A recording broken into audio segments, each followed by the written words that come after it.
Apa hukumnya seorang istri mengangkat rahimnya untuk ber-KB?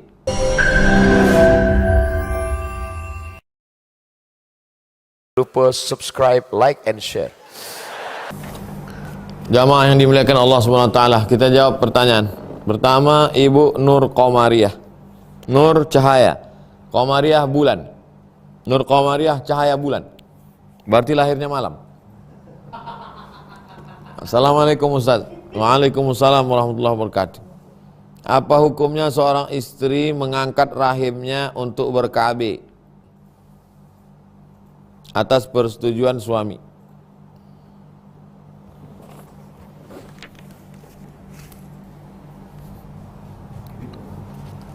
KB. Saya KB Pak Ustadz. Anaknya berapa? 10. Hah. Kenapa 10? Rupanya keluarga besar. KB ini terbagi dua, Bu Nur.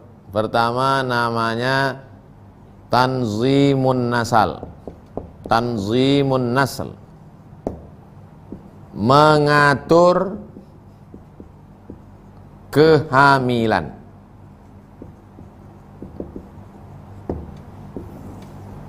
Yang kedua namanya Tahdid Nasl, membatasi kehamilan.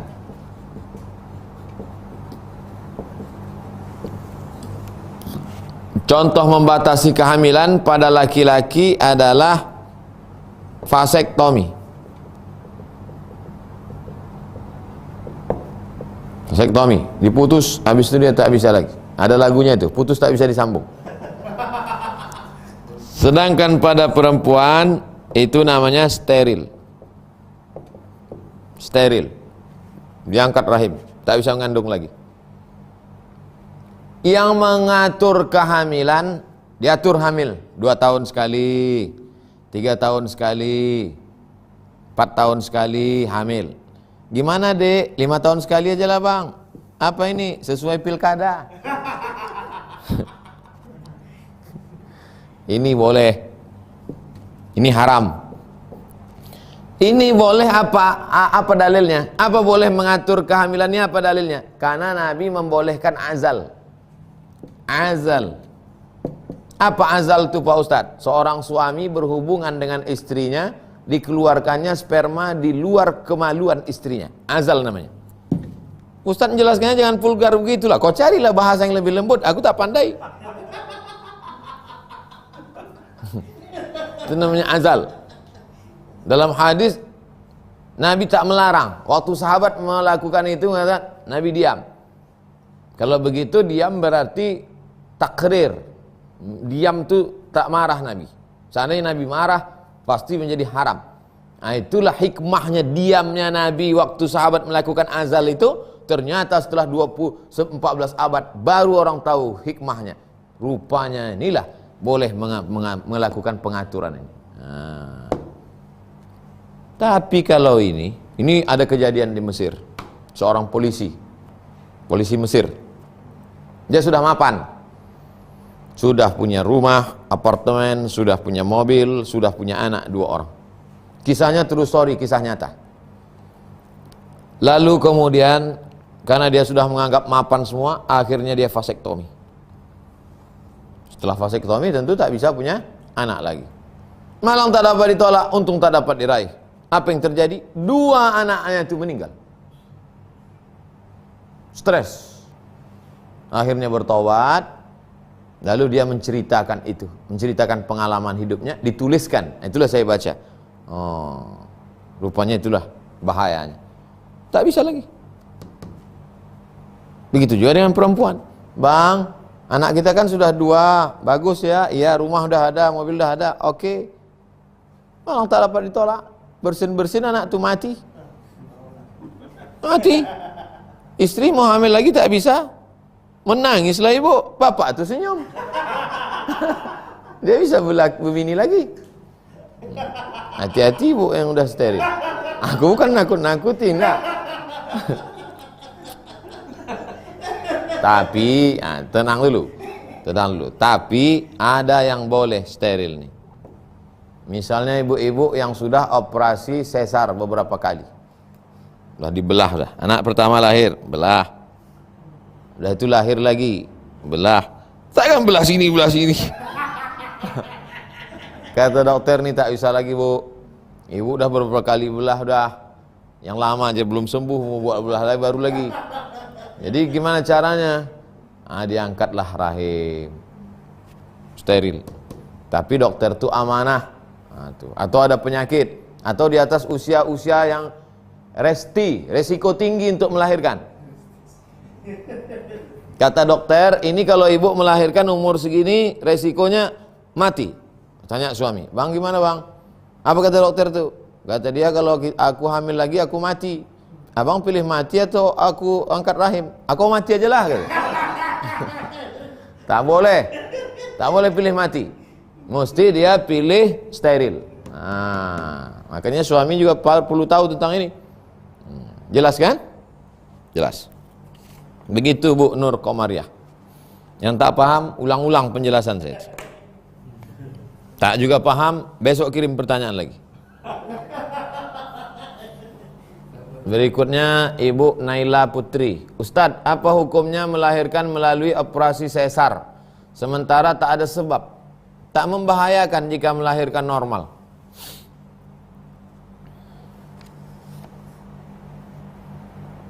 Al-aslu fil asya al-ibahah. Hukum segala sesuatu, hukum aslinya ibahah, boleh.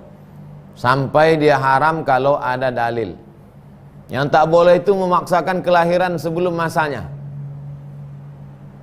Anak ini kata dokter lahirnya nanti. Kapan lahirnya? Lahirnya nanti bulan Maret. Bulan Maret baru lahir. Dipaksa oleh ibu ini, dia tak jadi tidak mau anak itu dioperasi itu juga. Tolonglah Pak Dokter, operasi sekarang. Kata dokter, ini sebulan lagi baru lahir. Enggak, saya mau sekarang. Kenapa? Mau nyari tanggal 20 bulan 2 2020. Hanya nyari angka cantik. Ini tak boleh. Kemudian yang kedua ada unsur tabzir di situ. Ada salah satu penelitian di Amerika, berapa duit yang terbuang percuma sia-sia padahal tak ada. Hukum aslinya ini kalau ada sebab yang membahayakan. Jadi saya baru tahunya itu adalah ketika dokter saya tanya, kata dokter, kalau sudah sakit 24 jam tak lahir-lahir anak, pilihannya ibu mati atau sesar. Baru boleh disesar. Hukumnya begitu. Tapi karena duit, ini lagi-lagi duit. Ada lagunya itu. Duit. Oleh sebab itu maka kalau memang ibu-ibu yang sedang hamil, usahakanlah dulu. Usahakan dulu. Udah tak sanggup lagi bang, kata dia. Kata sesar katanya, baru sesar. Kalau masih sanggup, makanya orang-orang tua dulu tuh waktu hamil tuh jangan banyak tidur siang, jangan banyak makan nasi, jangan banyak makan daun ubi, supaya anak tuh jangan besar. Kalau anak tuh besar, ini kerja hamil akan tidur, menguap tidur, nangis tidur, menengok iklan TV tidur. Akhirnya anak tuh besar dalam. Kalau udah besar, bisa dia keluar. Makanya orang-orang tua dulu tuh, menantu-menantu tuh dilarang tidur. Asal tidur semprot biji matanya. Karena kalau tidur siang anak besar. Tapi ada pula jenis perempuan, walaupun dia tidak tidur melek, anak itu tetap besar. Kenapa? Karena dia kena penyakit gula. Perempuan kalau dia kena penyakit gula, anak itu besar dalam. Wih, tahu juga Pak Ustaz nih. Kan pikir nih Ustaz ecek-ecek.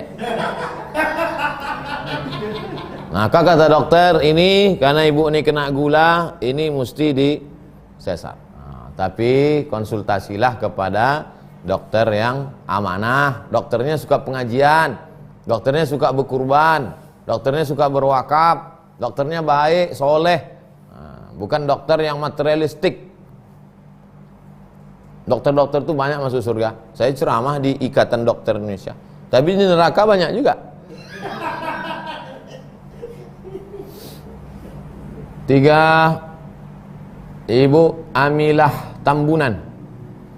Ustadz, saat USG, dokter menyatakan janin memiliki kelainan. Dokter pun menyatakan kemungkinan anak lahir cacat. Apakah boleh digugurkan Pak Ustadz? Kata dokter, anak ini cacat. Ini kisah nyata nih jamaah. Lama hidup banyak dirasa, jauh berjalan banyak ditengok, lama ceramah banyak jamaah yang curhat. Ustadz, ini anak ini sudah divonis oleh dokter cacat. Makanya kata dia harus digugurkan. Tapi saya membayangkan anak ini digugurkan, anakku buah hati belayan jiwa, biarlah cacat ku jaga dia. Terus gimana Bu?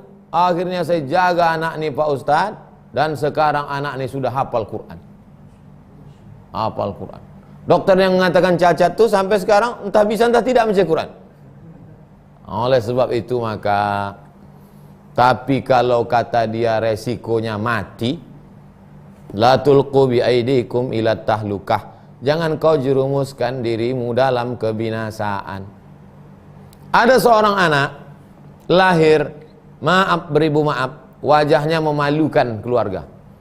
Begitu ditengok wajahnya malu, dimasukkan ke dalam kotak, diletakkan di depan pintu asuhan. Malang tak dapat ditolak, untung tak dapat diraih, hari berganti musim berubah. Apa yang terjadi? Anak ini jadi pemuda, menjadi motivator terkenal dari Amerika. Namanya saya lupa.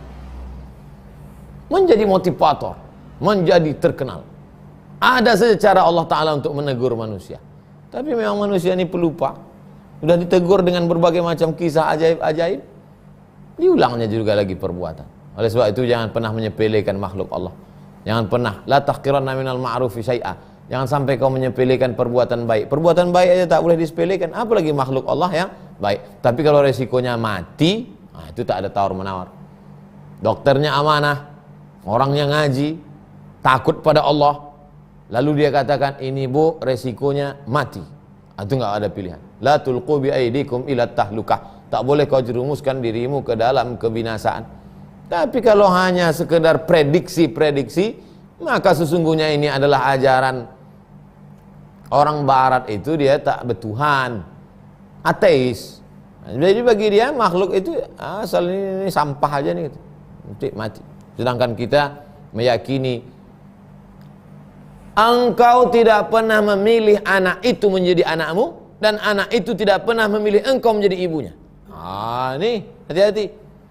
Inna ahadakum yajma'u khalquhu fi batni ummihi arba'ina yawman nutfah. Allah menciptakan manusia dalam rahim ibunya 40 hari dalam bentuk sperma. Summa yakunu 'alaqatan, 40 hari dalam bentuk darah. Summa yakunu mudghatan, 40 hari dalam bentuk daging. Summa yursalul malaku, kemudian dikirim malaikat. Datang malaikat membawa roh, ditiupkan ke dalam rahim. Anak ini tidak pernah minta masuk ke dalam rahimmu, dan engkau pun tidak pernah minta supaya itu menjadi anakmu. Makanya, lalu siapa yang menyesuaikan ini masuk ke rahim ini masuk ke rahim ini? Allah. Makanya kalau orang kuat tauhidnya, ini kekuatan tauhid. Kalau kuat tauhidnya, tidak akan ada anak durhaka pada emaknya. Aku malu punya emak macam itu. Oh, itu bukan kau yang milih, itu pilihan Allah, itu hikmah dari Allah. Dan tidak pula ada seorang ibu akan membuang anaknya. Kenapa? Karena anak itu bukan dia yang milih. Berapa banyak orang minta punya anak, tak dapat anak. Tapi ada pula orang yang sudah diberikan anak, malah membuang anak. Masalahnya di mana? Tauhid, la ilaha illallahnya kurang kuat. Berikutnya Ibu Ferawati. Ustadz, di manakah bagusnya kita berkurban? Di tempat kerja kita atau daerah tempat tinggal kita? Saya kasih tahu wilayah kota, di Pekanbaru khususnya tempat tinggal saya.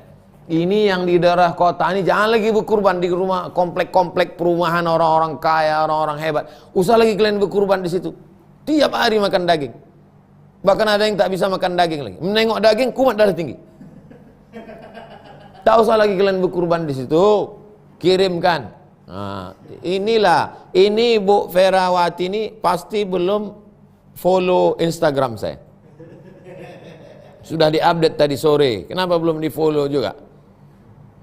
Ini ya saya bacakan. Sudah tadi sore diupdate. Itulah gunanya.